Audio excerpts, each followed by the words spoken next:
In the quiet corners of a hospice room, where time moves differently and pretenses fall away like autumn leaves, the deepest truths about human nature often emerge. It's here, in these sacred spaces between life and death, that we sometimes discover who we really are, stripped of all the masks we've worn, all the roles we've played, and all the versions of ourselves we've carefully crafted for the world. The sterile walls of the medical facility couldn't contain the weight of unspoken truths that had accumulated over decades. John lay motionless in his bed, his body weakened by illness, but his mind suddenly clearer than it had been in years. The medications, the uncertainty, the approaching finality, everything had conspired to create an unexpected gift, the complete dissolution of his need to perform. His wife Kate sat beside him, her face a landscape of confusion and pain. The conversation they were having wasn't one either of them had anticipated, yet it felt inevitable, like a storm that had been building on the horizon for years. "You've never seemed comfortable being yourself around me," she had said, her voice carrying the particular kind of hurt that comes from feeling like a stranger to someone you thought you knew completely. Her expression was a masterpiece of human complexity, irritation creasing her brow while sorrow pulled at her mouth, creating a portrait of someone grappling with a revelation she didn't want to understand. John's response came from a place he'd never accessed before, a deep well of honesty that had been sealed shut by years of careful image management. "I felt like I was just playing a version of myself," he admitted, each word feeling both foreign and familiar on his tongue. The concept of authenticity, that elusive quality we all claim to value but so rarely achieve, suddenly seemed less like a philosophical ideal and more like a practical necessity. Here was a man who had spent his entire life being exactly what everyone wanted him to be, and in doing so, had somehow forgotten what he actually wanted for himself. Kate's question cut through the air like a blade. "Then why did you marry me?" It was the kind of question that demands more than an explanation.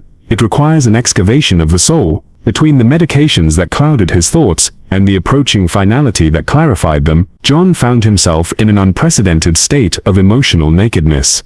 The walls he had constructed so carefully over the years, not just around himself, but around his very identity, had simply crumbled. Not because he had actively torn them down, but because he no longer had the energy or the will to maintain them. This wasn't about losing care entirely, it was about a radical redistribution of caring. The things that had seemed monumentally important, how others perceived him, whether he appeared successful, happy, competent, suddenly felt as substantial as shadows. Meanwhile, the things he had neglected, his authentic thoughts, his genuine desires, his real self, emerged with startling clarity. His doctor had given him less than a year to live, and now, 18 months later, John existed in a strange liminal space. He described feeling like he was living borrowed time, as if his real life had ended at that 1-year mark, and everything since had been a bonus round. This perspective had transformed him into what he called a ghost, who only haunted himself, present but somehow removed, carrying the weight of a life unlived, while still possessing the spirit of who he had always wanted to become. The confession that followed was perhaps one of the most profound statements about the human condition. "I've never felt like myself with anyone." It wasn't an indictment of Kate or their relationship, it was the admission of someone who had spent so long being what others needed, that he had lost track of what he needed to be. John's revelation went deeper than simple people-pleasing. He described a systematic dismantling of his authentic self that had occurred over decades. Every interaction, every relationship, every professional encounter had become an opportunity to craft a version of himself that would be approved of, liked, loved.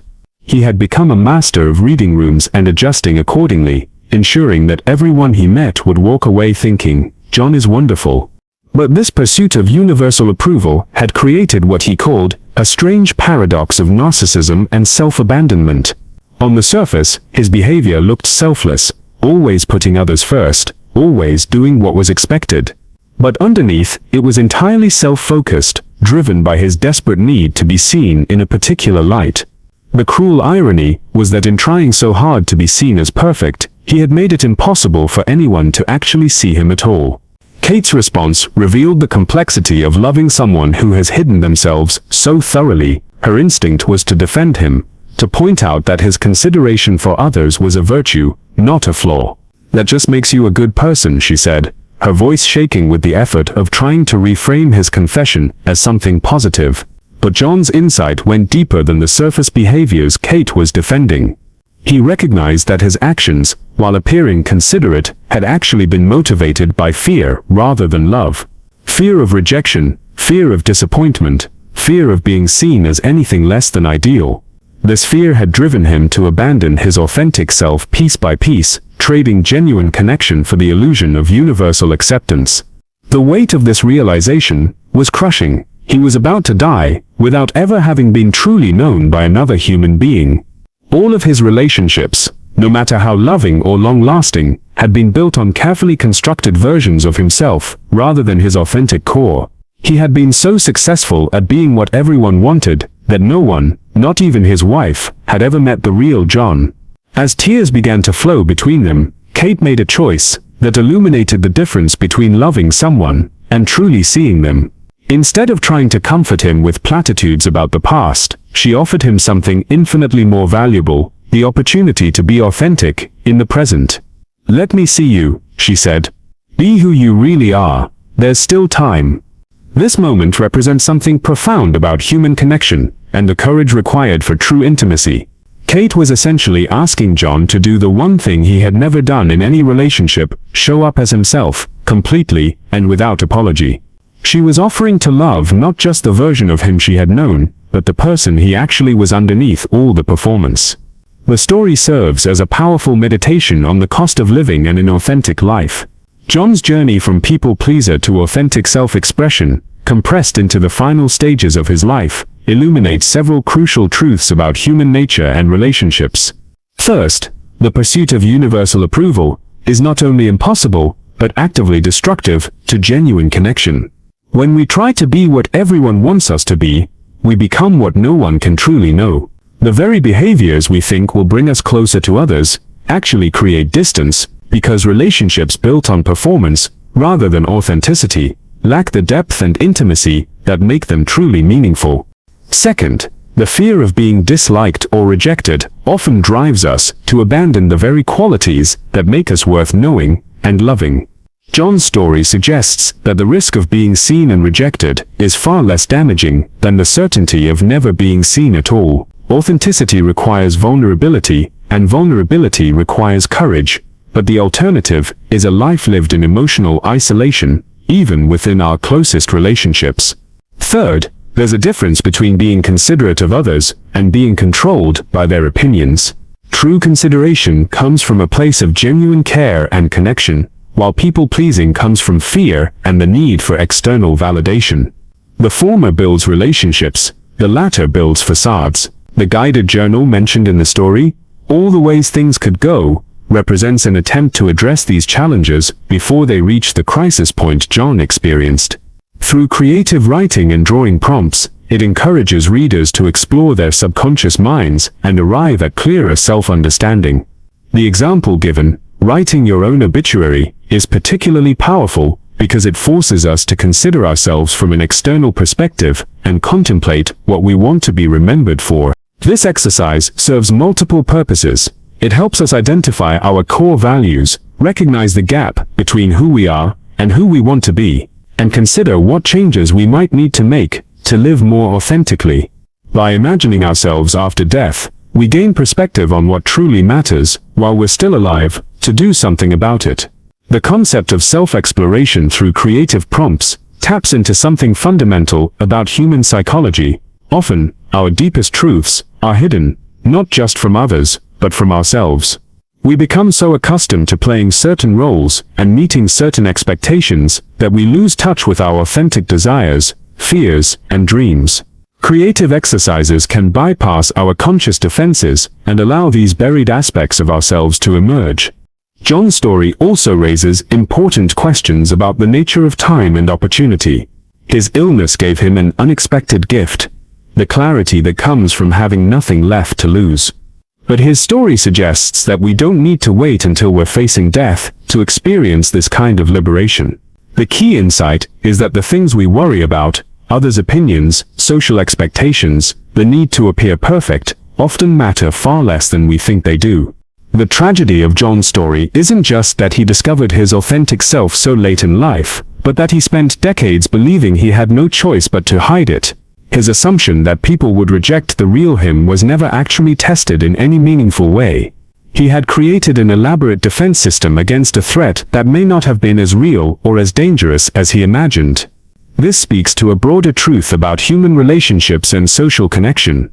Most people, most of the time, are far more accepting of authenticity than we give them credit for. The qualities we try to hide, our uncertainties, our struggles, our imperfections, are often the very things that make us relatable and lovable to others. By trying to appear perfect, we not only exhaust ourselves, but also deprive others of the opportunity to connect with us on a genuine level. Kate's final response in the story, her invitation for John to show himself authentically, represents the kind of love and acceptance that makes vulnerability feel safe.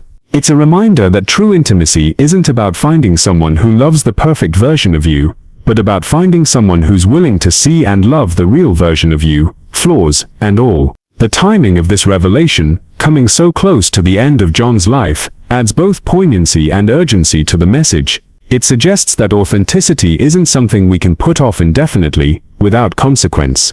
The cost of living inauthentically compounds over time, creating not just individual suffering, but ripple effects that touch everyone in our orbit. For those of us still living with abundant time ahead, John's story serves as both warning and invitation. The warning is clear: the longer we wait to be authentic, the more life we miss out on living. The invitation is equally clear: it's never too late to start showing up as ourselves, and the people who matter will not only accept, but celebrate our authenticity. The concept of creative self-exploration, embodied in tools like guided journals, offers a practical pathway toward this kind of authentic living. By regularly engaging with prompts that challenge us to examine our motivations, explore our dreams, and confront our fears, we can stay connected to our authentic selves even as we navigate the complex social expectations of daily life. John's story, ultimately, isn't just about the tragedy of a life lived inauthentically, it's about the possibility of transformation that exists even in our darkest moments. His final conversation with Kate represents not just an ending but a beginning, the start of what might have been a completely different kind of relationship, based on truth rather than performance. This transformation was possible because John finally reached a point where his need to be real became stronger than his need to be liked. This shift in priorities, from external validation to internal integrity, represents perhaps the most important psychological transition any of us can make. It's the difference between living for others' approval and living for our own authentic expression. The story challenges us to consider our own lives and relationships through this lens. How much of who we are with others is authentic, and how much is performance? What aspects of ourselves are we hiding out of fear, and what might happen if we allowed them to be seen? These questions don't have easy answers, but they're worth asking because our responses to them shape not just how we live, but how fully we experience being alive. In the end, John's revelation offers us a profound gift wrapped in tragedy, the understanding that our authentic selves are not too much, too little, or too different to be loved. They are, in fact, the only selves capable of receiving the kind of deep, meaningful love we all crave. The risk of being seen and rejected pales in comparison to the certainty of never being seen at all.